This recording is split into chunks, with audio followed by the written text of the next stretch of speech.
Halo, assalamualaikum semuanya. Gimana kabarnya nih? Lagi masa PPKM begini, pasti kalian lagi pada di rumah kan? Daripada tiktokan gak jelas, mending kita belajar audit yuk. Langsung aja kita mulai tentang dasar-dasar audit. Ngomong-ngomong soal audit, kalian udah pada kenal belum apa sih itu auditing? Terus apa sih hubungannya dengan akuntansi? Dan kenapa ya entitas harus diaudit? Jadi audit ini adalah suatu proses yang sistematis di mana semua kegiatan-kegiatannya ini berkaitan dengan peristiwa ekonomi. Akunting dan auditing ini jelas berbeda ya teman-teman. Kalau di akunting, dia spesialis menganalisis bukti dan transaksi. Sedangkan di auditing, ini khusus untuk menganalisis bisnis dan industri si klien. Seorang akuntan harus mengirimkan laporannya kepada si pemegang saham setiap tahun. Sedangkan si auditor harus mengirimkan laporannya kepada manajemen atau dewan direksi. Tadi juga di awal kita ada singgung kenapa laporan keuangan perlu diaudit. Laporan keuangan perlu diaudit untuk menghindari terjadinya perbenturan kepentingan. Jasa-jasa yang diberikan oleh auditor independen itu terbagi menjadi dua, yaitu jasa atestasi dan jasa non-atestasi. Jasa ini digunakan untuk meminta pendapat kepada seorang independen yang kompeten agar dimintai keterangan apakah suatu asersi dari suatu entitas ini sudah sesuai dengan kriteria yang sudah ditetapkan. Jasa yang kedua adalah jasa non-atestasi. Jasa ini dihasilkan oleh akuntan publik yang di dalamnya ia tidak memberikan suatu pendapat apapun. Oke, lanjut ke poin yang ketiga, jenis-jenis laporan auditor dan opini auditor atas laporan keuangan auditan. Jenis laporan yang pertama ini adalah laporan audit berbentuk baku. Dalam hal ini, si auditor harus membuat pendapat yang wajar tanpa pengecualian yang mengandung arti bahwa laporan keuangan menyajikannya secara wajar. Yang kedua adalah laporan audit standar. Laporan ini paling sering diterbitkan dan berisi pendapat yang wajar tanpa pengecualian yang menetapkan semua asersi manajemen atas pengendalian internal wajar dalam material. Dan yang terakhir adalah laporan audit keuangan. Laporan ini adalah laporan yang paling sering digunakan seorang auditor independen karena dapat meningkatkan kepercayaan bagi pemakai laporan keuangan yang dihasilkan oleh suatu perusahaan.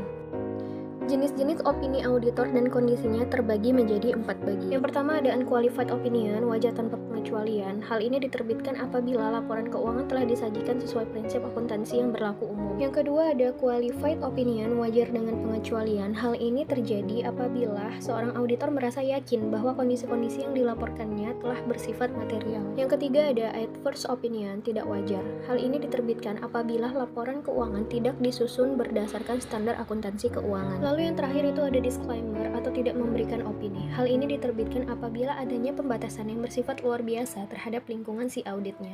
Kemudian karena auditor tidak independen dalam hubungan dengan si klien. Terus apa saja tujuan keseluruhan auditor dalam audit atas laporan keuangan dan bagaimana si auditor ini mencapai tujuan tersebut seperti yang dijelaskan dalam standar akuntansi 200. Tujuan keseluruhan auditor menurut standar akuntansi 200 itu terbagi menjadi dua. Yang pertama, untuk memperoleh keyakinan memadai tentang apakah laporan keuangan ini secara keseluruhan bebas dari kesalahan penyajian material. Dan yang kedua, tujuannya untuk membuat laporan keuangan berdasarkan hasil audit. Adapun hal-hal yang harus dipelajari oleh auditor untuk mencapai tujuan tersebut. Yang pertama, si auditor harus mematuhi keseluruhan etika yang relevan. Yang kedua, si auditor harus merencanakan dan melaksanakan audit dengan skeptisme profesional. Yang ketiga, auditor harus menggunakan professional judgment dalam merencanakan dan melaksanakan audit. Yang keempat, auditor harus memperoleh bukti audit yang cukup dan tepat untuk menurunkan resiko. Dan yang terakhir, auditor harus mematuhi seluruh standar audit yang relevan dengan ketentuan audit. Dalam SA 200 disebutkan bahwa auditor harus merencanakan dan melaksanakan audit dengan skeptisme profesional dan menggunakan pertimbangan auditor. Dari tadi kita bahas tentang skeptisme profesional. Emang apa sih skeptisme profesional ini?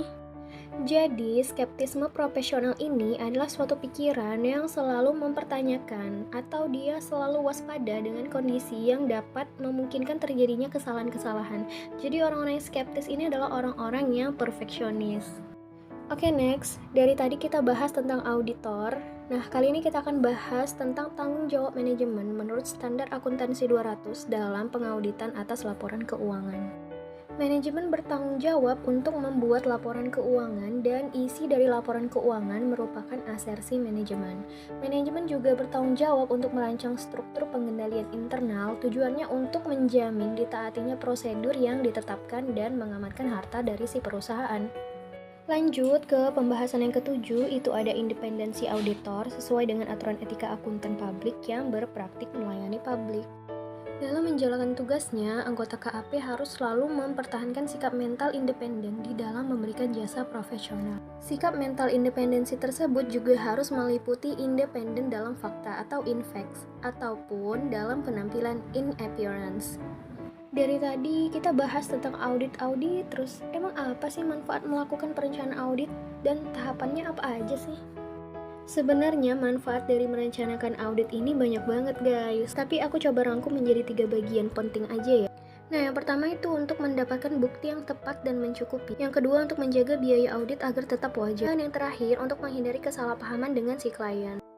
Supaya teman-teman gampang ingetnya, ini aku singkat. Tahapan merencanakan audit itu ada 8M. Untuk M yang pertama, menentukan perencanaan audit awal. M yang kedua, memahami bisnis dan industri klien. M yang ketiga, menilai resiko dan bisnis klien. Untuk M yang keempat, melaksanakan prosedur analisis pendahuluan. M yang kelima, menetapkan materialis dan resiko audit yang dapat diterima serta resiko inherent.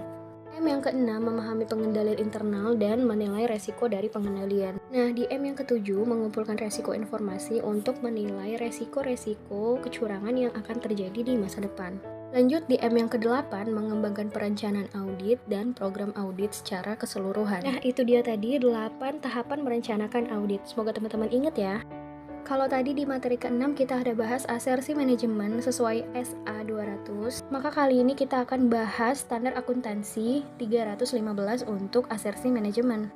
Menurut standar akuntansi 315, asersi adalah representasi oleh manajemen yang dilakukan secara eksplisit untuk mempertimbangkan berbagai jenis kesalahan penyajian potensial yang mungkin terjadi suatu saat. Apabila seorang manajemen memberikan asersi yang salah, maka dampak kesalahan keuangannya bisa berupa angka-angka yang dinyatakan terlalu rendah ataupun terlalu tinggi. Masih pada semangat kan? Kita lanjut yuk. Materi yang ke-10 ini kita akan bahas prosedur audit dan keandalan bukti audit.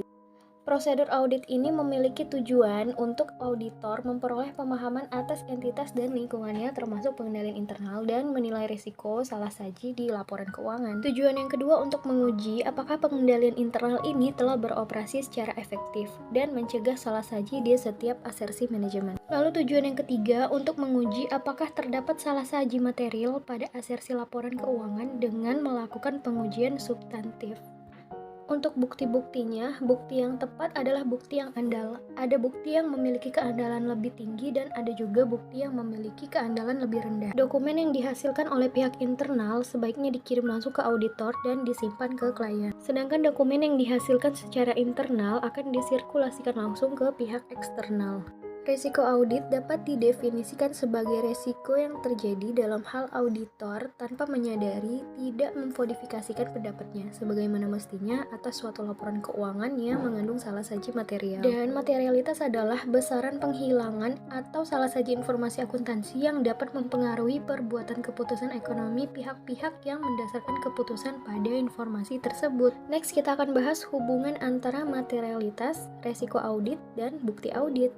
Dari ketiga hal ini, terdapat hubungan yang terbalik antara resiko audit dan jumlah bukti yang dibutuhkan untuk mendukung opini auditor atas si laporan keuangan. Apabila resiko audit di tingkat yang rendah, maka akan membutuhkan bukti yang lebih banyak lagi. Lalu hubungan terbalik ini juga terjadi pada resiko deteksi. Sedangkan untuk resiko bawaan dan resiko pengendalian, terdapat hubungan yang lurus dengan bukti yang dibutuhkan. Untuk bukti yang sedikit diperlukan apabila resiko bawaan dan resiko pengendalian tergolong rendah ya.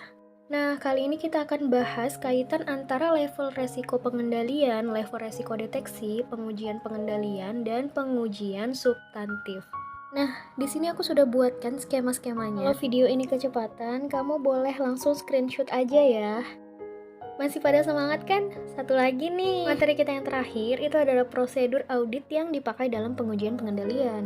Untuk yang pertama, biasanya para karyawan klien ini akan diberikan beberapa pertanyaan. Selanjutnya, akan melakukan pengamatan atau observasi terhadap karyawan klien dalam melaksanakan tugas-tugasnya.